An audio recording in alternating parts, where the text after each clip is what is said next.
बिहार में 1.25 लाख शिक्षकों की नियुक्ति पर क्रेडिट पॉलिटिक्स हो रही है। अब डिप्टी सीएम तेजस्वी यादव ने कहा है कि 2 साल बर्बाद हो गए, नहीं तो अब तक 10 लाख नौकरी देने का वादा पूरा हो जाता। तेजस्वी ने यह बात मुख्यमंत्री नीतीश कुमार के उस बयान के एक दिन बाद कही है जिसमें उन्होंने आरजेडी को शिक्षक बहाली का क्रेडिट अकेले नहीं लेने पर नसीहत दी थी। नमस्कार, मैं हूं प्रियांशु और आप देख रहे हैं इंडिया न्यूज। पटना में सीपीआई की गुरुवार को हुई रैली में तेजस्वी यादव ने कहा कि महागठबंधन के सत्ता में आने के 14 से 15 महीने के भीतर ही करीब 4 लाख भर्तियां निकल चुकी।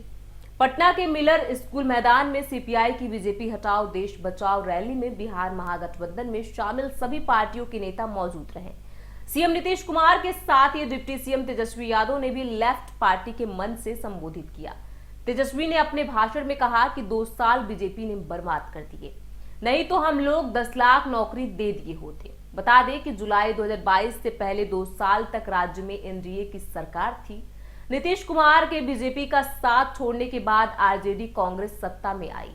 तेजस्वी ने आगे कहा कि राज्य में महागठबंधन की सरकार बनाने के बाद अब तक 4 लाख सरकारी नौकरी निकल चुकी है।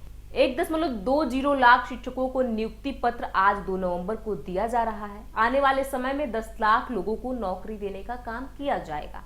बीजेपी पर तंज कसते हुए तेजस्वी यादव ने कहा कि कुछ लोग तलवार बांट रहे हैं, हम कमल और नौकरी बांट रहे हैं। अब आप लोगों को तय करना है कि वोट किसको देना है।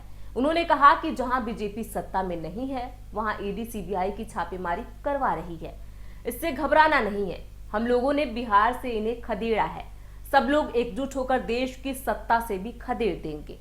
डिप्टी सीएम ने कहा कि महंगाई अब इन्हें जायन नहीं लगती है, महंगाई अब इनकी महबूबा हो गई है। बिहार ने जातीय गणना कराकर हमने ऐतिहासिक काम किया है, अब इसके आधार पर गरीबों पिछड़ों के लिए योजनाएं बनाएंगे। हम अपना वादा पूरा कर रहे हैं। तेजस्वी यादव ने इंडिया गठबंधन की आगामी रणनीति पर कहा कि अभी 5 राज्यों में चुनाव है, वहां सब व्यस्त हैं। उसके बाद हम लोग आगे का काम तय करेंगे, किसानों मजदूरों को लेकर साथ चलने का काम करेंगे। इससे पहले मुख्यमंत्री नीतीश कुमार ने आरजेडी पर सरकारी काम का क्रेडिट लेने पर फिरकी ली थी। बिजली विभाग के बुधवार को हुए एक कार्यक्रम में उन्होंने आरजेडी के मंत्री आलोक मेहता को नसीहत देते हुए कहा कि अकेले किसी का काम का क्रेडिट न ले, कोई काम करता है तो पूरी सरकार को इसका क्रेडिट देना चाहिए।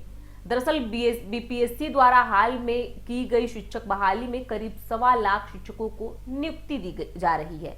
आरजेडी इसे अपने मैनिफेस्टो का वादा बताकर तेजस्वी यादव की उपलब्धि बताने में जुटी हुई है। ऐसे में इस पूरी खबर पर आपकी क्या राय है, हमें कमेंट बॉक्स में लिख के जरूर बताएं।